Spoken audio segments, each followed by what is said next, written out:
بسم اللہ الرحمن الرحیم۔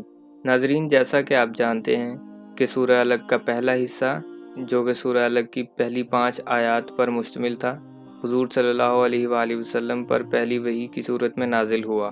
اس کا دوسرا حصہ حضور صلی اللہ علیہ وآلہ وسلم پر اس وقت نازل ہوا جب آپ صلی اللہ علیہ وآلہ وسلم نے حرم میں نماز پڑھنی شروع کی اور ابو جہل نے آپ صلی اللہ علیہ وآلہ وسلم کو دھمکیاں دے کر اس سے روکنے کی کوشش کی۔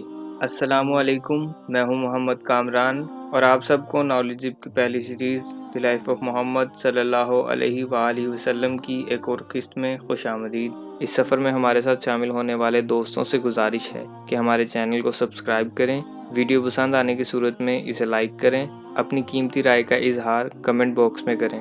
سورہ الگ کا دوسرا حصہ اس وقت نازل ہوا جب رسول اللہ صلی اللہ علیہ وآلہ وسلم نے حرم میں اسلامی طریقے پر نماز پڑھنی شروع کی اور ابو جہل نے آپ کو ڈرا دھمکا کر اس سے روکنا چاہا۔ معلوم ایسا ہوتا ہے کہ نبی ہونے کے بعد قبل اس کے کہ حضور صلی اللہ علیہ وآلہ وسلم اسلام کی علانیہ تبلیغ شروع کرتے، آپ نے حرم میں اس طریقے پر نماز ادا کرنا شروع کر دی جو اللہ تعالیٰ نے آپ کو سکھائی تھی، اور یہی وہ چیز تھی جسے قریش نے پہلی مرتبہ یہ محسوس کیا کہ آپ کسی نئے دین کے ماننے والے ہو گئے ہیں۔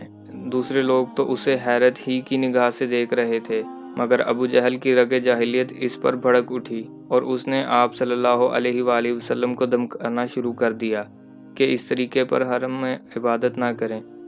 چنانچہ اس سلسلے میں کئی احادیث عبداللہ ابن عباس اور ابو ہریرہ سے مروی ہیں جن میں ابو جہل کی ان بےہودگیوں کا ذکر کیا گیا ہے۔ ابو ہریرہ کا بیان ہے کہ ابو جہل نے قریش کے لوگوں سے پوچھا، کیا محمد صلی اللہ علیہ وآلہ وسلم تمہارے سامنے زمین پر اپنا منہ ٹکاتے ہیں؟ لوگوں نے کہا ہاں۔ اس نے کہا، لات اور عزا کی قسم، اگر میں نے ان کو اس طرح نماز پڑھتے ہوئے دیکھا تو ان کی گردن پر پاؤں رکھ دوں گا اور ان کا منہ زمین پر رگڑ دوں گا۔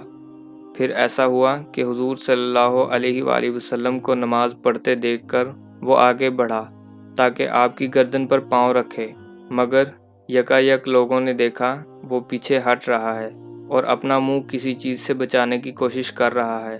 اس سے پوچھا گیا کہ یہ تجھے کیا ہو گیا؟ اس نے کہا کہ میرے اور ان کے درمیان میں آگ کی ایک خندق اور ایک ہولناک چیز تھی اور کچھ پر تھے۔ رسول اللہ صلی اللہ علیہ وآلہ وسلم نے فرمایا، اگر وہ میرے قریب بھٹکتا تو ملائکہ اس کے چیتھڑے اڑا دیتے۔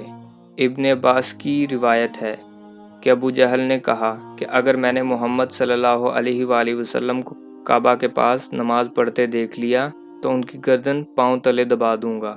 نبی صلی اللہ علیہ وآلہ وسلم کو اس کی خبر پہنچی تو آپ صلی اللہ علیہ وآلہ وسلم نے فرمایا کہ اگر اس نے ایسا کیا تو ملائکہ علانیہ اسے آ پکڑیں گے۔